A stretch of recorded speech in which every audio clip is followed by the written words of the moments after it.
नवरंगपुर जिला तेंतुलखुंटी ब्लॉक अंचल गुमा लैंप्स तरफ 2024-2025 खरीफ मंडी उद्घाटन हो मंडी में नवरंगपुर विधायक गौरीशंकर माझी मुख्य अतिथि भाव जोगदे धान मंडी उद्घाटन करते।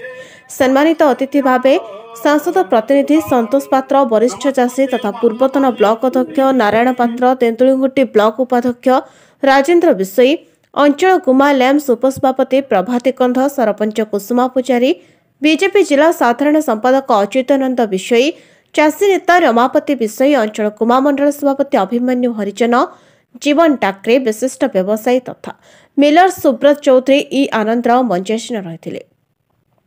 अन्य मानक मध्य सूर्य रंधरी, राजस्व निरीक्षक मानस विश्वास राय, पंचायत अधिकारी अमित भूषण उपस्थित रही। विधायक चाषी माने सर्वप्रथम धूप दीप जाली माता लक्ष्मी को पूजार्चना कर धान मंडी उद्घाटन करते। ए मंडी में मां मंगला स्वयं सहायक गोष्ठी अधीन चाषी धान बिक्री करेंगे। सरकार निष्पत्ति क्रमे क्विंटाल प्रति 2300 टंका और प्रोत्साहन राशि 800 देवाको सरकार धार्य करिसेंती। समुदाय चाषी को क्विंटाल प्रति 3100 टंका सरकार धार्य करिसेंती।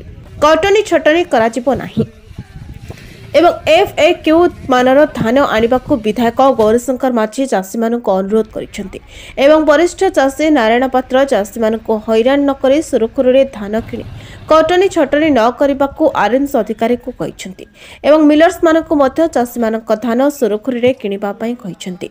से अंचल बहु चाषी धान मंडी उद्घाटन रे उपस्थित रहिथिले। ए कार्यक्रम को अंचल गुमा लैंप्स रो परिचालक सुशील कुमार महापात्र आयोजन करथिले।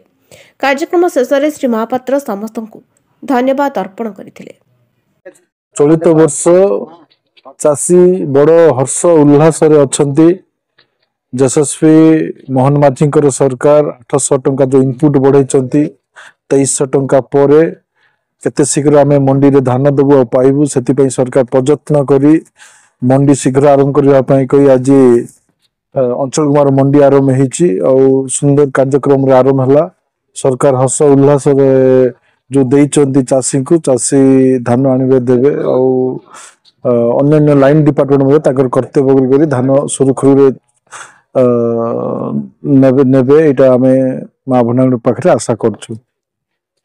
बड़ खुशी विषय बाबू आज जो मंडी अंचल मंडी उद्घाटन है आमर माननीय विधायक आसे आज ये मंडी को शुभ उद्घाटन कले। एतिर आमर अंचल विभिन्न प्रकार चाषी भाई तथा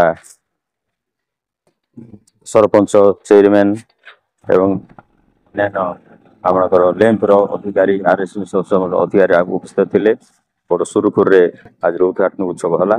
प्रकृत जे चाष कर उत्पादित धानर प्रकृत मूल्य पाइबा समस्त इच्छा और समस्त आशा आम आशा करछु से सरकार निर्देश प्रकार कटनी छट बंद करी उपयुक्त प्रकार चाषी भाई मानकर धान सरकार किणे बोली आमे आशा करछु। तेणु एटा बड़ सौभाग्यर कथा। आगुरी जा जो भाया रेट थिला एवं चाषी हैरान होते हरकत करते जो कटनी छटनी धान को विभिन्न प्रकार आड़ देखिक चाषी बहुत हंतसंत होता किंतु आमर नूतन बीजेपी सरकार चाषी मानकर सुविधा यहाँ गोटे आमर बड़ सुजोग देइचंती एवं प्रकृत चाषीर तार कर्तृत्व तार जो कष्ट तार उपयुक्त तार धानर मूल्य पाइब बोली आम आशा करछु एवं तेणु सरकार मध्य बहुत बहुत धन्यवाद। नवरंगपुर श्रीहरि विषय रिपोर्ट नवरंग लाइव।